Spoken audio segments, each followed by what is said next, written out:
It has been a long day, and I was ready for a good night's sleep. Suburbia was never quiet. The sounds of the night were oddly loud for June.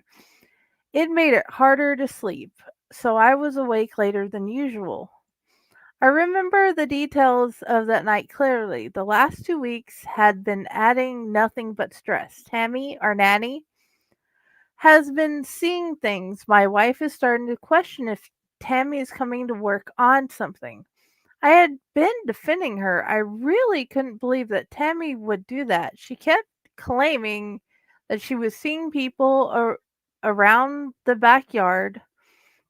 One time she claimed that she thought they had no eyes. I set up cameras and we saw no sign of the people she was speaking about. There were weird electrical glitches at various times, but nothing implied any danger. Just as I was fighting sleep, my 5-year-old woke me up. She had another nightmare. She had been having them for the last 2 weeks. My wife felt that Tammy's stories were causing the nightmares after letting getting her tucked into her bed. I turned off her light and returned to my room. But from the corner of my eye, I saw the lights in her dollhouse flicker on. I wanted to write it off as my imagination, but my daughter cried out, "Daddy, the nightmare is back. The no-eyed people are in my house." I hurried her to my room, suddenly hesitant to talk about it in the same room. I felt like I was overacting to the child's nightmare. Though I was scared, nothing I could think of could turn on the lights in the hand-built dollhouse. I had run electricity in it myself to turn the lights on and off.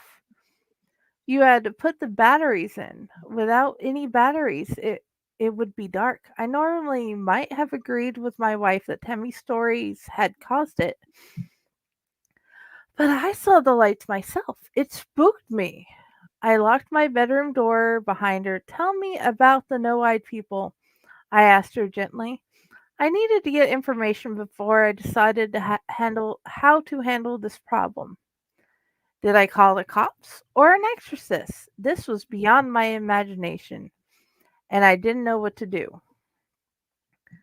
My wife was at work, and all I wanted to do was to call her, and that was not a good idea. She was an emergency nurse, and phone calls were frowned upon.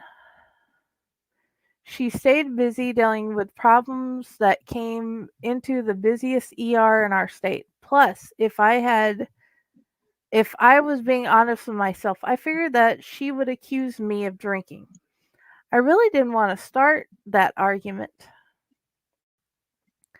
I was not sure if this was an emergency or just a scared child scaring me. My wife and I had been working opposing schedules for the past couple of years, and our marriage had been slightly strained because of it. We never got to see each other more than 10 minutes daily. Tammy saw us more than we saw each other. I was not even sure if I cared about the failure of my marriage was becoming. Though I love my wife, it felt lately like we were becoming two different people. I was at a loss as to how to fix something that I had not broken. It occurred to me that I had not seen Tammy in a couple of days. I tried to think if it was time for her yearly vacation, and as I was distracted, I had to ask my daughter to repeat the last thing she had said. The no eyed people ate Tammy. I fixated on that, but for whatever reason, my mind would not let it go. I was letting the stress affect me. I was sure of it. After all, no eyed people really? It sounded scarier from my daughter and rid- ridiculous coming from Tammy. I had been finding myself thinking about Tammy a lot more lately. I would never break my vows I had made, but I was a healthy male with no with a a healthy male with a good imagination. Tammy was in appearance everything my wife was not, curvy, tall, and young. With lots of long, luscious hair, my wife was far more intelligent and easier to talk to. I only enjoyed Tammy's appearance, but I loved my wife. I had to calm myself and my daughter down, so I asked her to describe the no eyed people. They have long faces with no eyes. Her no hair, their mouths have lots of teeth, red teeth. They have long bodies and long fingers. They were as tall as Tammy, but they got small and hid in the house. Regardless of whether the no eyed people were real or not, I wanted to get my daughter out and safe. It would give me a fresh perspective on the situation. My parents lived on the other side of town. I decided to take her to see my to to see her grandparents for a couple of days while I figured out what the no-eyed people were. My parents were always happy to see my daughter. Though I could tell my mom was curious, she welcomed us and quickly set about putting my child to bed. I was torn. Should I stay the night or go back and face the nightmare I left behind? The desire to stay embarrassed me. My wife would be coming back to an empty house. I had left without leaving a note, so I had to go back at least so she would be informed. Firmly, I mentally shook myself. I had to go back. I decided to swing by Tammy's house to check on her. I was sick with worry and needed to be sure if the no eyed people were everything my daughter believed them to be, or if they were just burglars in a mask. Well, I needed to eliminate that possibility. Logically, I was already making excuses for why I would not find her home. I knew that I was going to find an empty house. I knew she was not there. Still, I stopped by. I got the spare keys from under the pot on the porch. She would have to replace it. I felt like it was place too obvious of place. I couldn't get it back in the pot. It felt wrong. I thought I was already spooked and was just jumpy. I slowly opened the door and slipped into a quiet, dark house.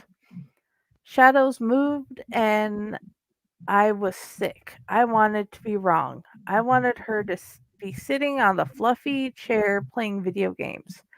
I searched the whole house, praying that I would find her. I was telling myself she was just away for a cruise, or maybe she was visiting family.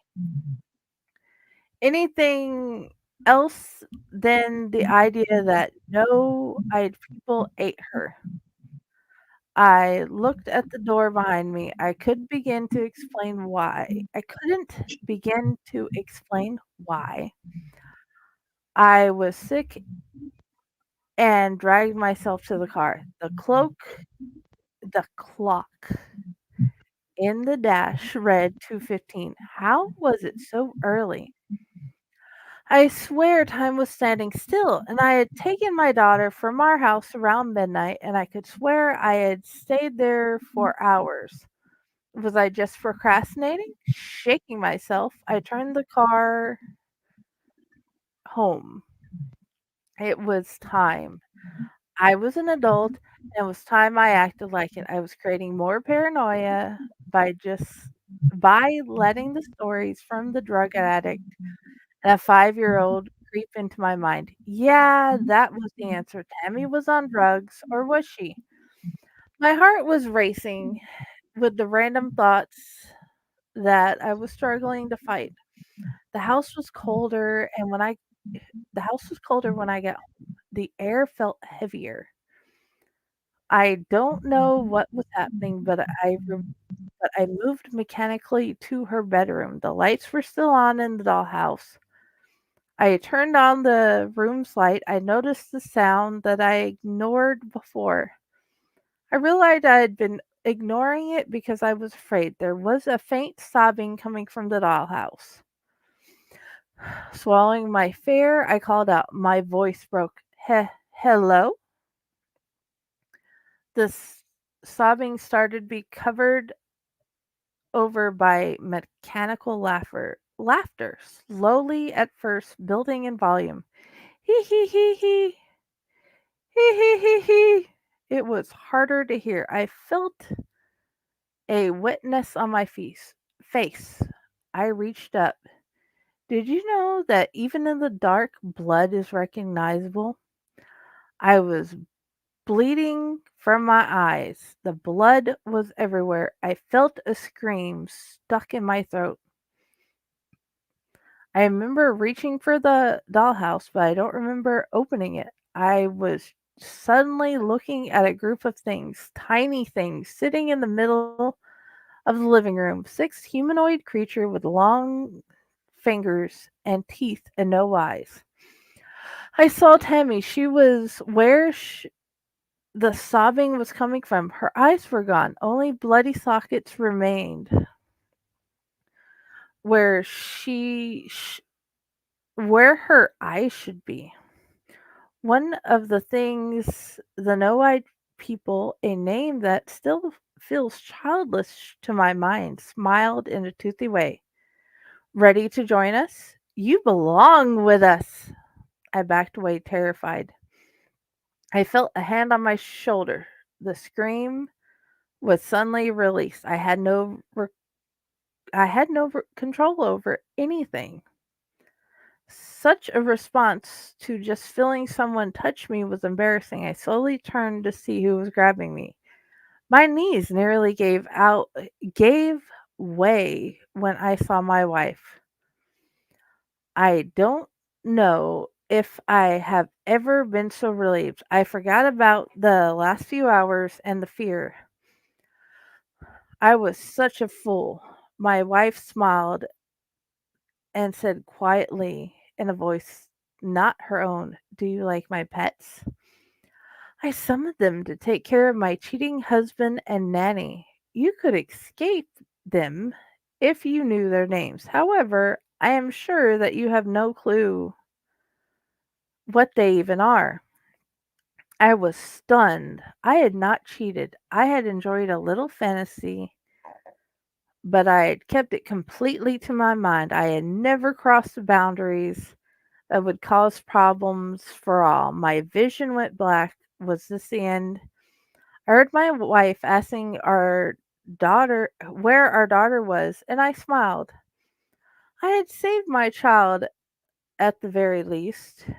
The no-eyed people could eat me, and I would be happy. Stiffly, I waited. It occurred to me that my daughter had been having nightmares for 2 weeks. Why had the summoned creatures taken so long to take their vengeance? How did my wife even summon them? Tammy had seen them. Was this why they had taken her? What were they? So many questions raced through the chaos of my mind. I was struggling with things that made no sense. I felt my wife touch my shoulder. Gently, she shook me. Honey, wake up! The panic in her voice pulled me awake when nothing else could. I jerked painfully, awakening in the rocking chair in my daughter's room. My wife was standing beside the chair looking worried. Are you all right? You never fell asleep outside the bed. It took me a minute to look around the room, each thing etching itself in my memory.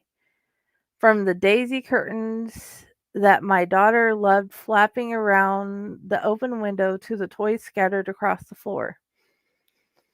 It was as though I was trying to feel attached to a world no longer solid. Gingerly, I reached up to feel my face.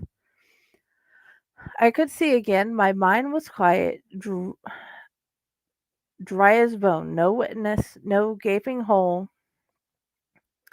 I looked around to find my daughter sleeping so sweetly. I shook my head. I think I was just extra tired and had a weird dream. I should be fine now. My wife sighed. Well, come to bed. I was worried when I got home and you weren't in our room. It's not terribly long until time you go back to work. Apologizing, I stood up. I followed her to the door. I hesitated with my eyes resting on the light switch. I turned the thing off. In the corner of my eye, I saw the little light of the dollhouse turn on. That was my last memory of my family. I have been looking for a way to return to my wife and child ever since. I feel the color has been stolen from from my life. I would give anything to hold them both again. The no-eyed people are dream eaters. I fear I am the one who summoned them. I had been spending too much time dreaming. Unless useless and unproductive dreams, no imagination, just sinful, self serving dreams. Such a meal they gained from me, enough to bring them into the world. So they stole from me the only dreams worth having, my family. I am not crazy, they exist. They are coming to steal all the dreams worth having from this world. I still do not know their names. I have looked at every supernatural text I could find. Nothing. The rooms of my house are empty as they were never filled. A single man had no need for toys or daisy curtains. With no wife, I only needed a twin bed. I had, according to everyone around me, lived alone the whole time. I tried to ask my neighbors, hoping that someone else had been seen. I sought out Tammy to see if she had heard from my wife and child. She acted as though she did not know who I was. She ran away from me, frightened that I was some creep trying to hurt her. My parents didn't remember my family. My mother looks at me filled with looks at me with eyes filled with pity. I was beginning to think I am losing my mind until the morning when I was cleaning the attic. I still think that I should burn it. Sitting in the attic, somehow pristine, is the damned dollhouse. No batteries, and the light is still on.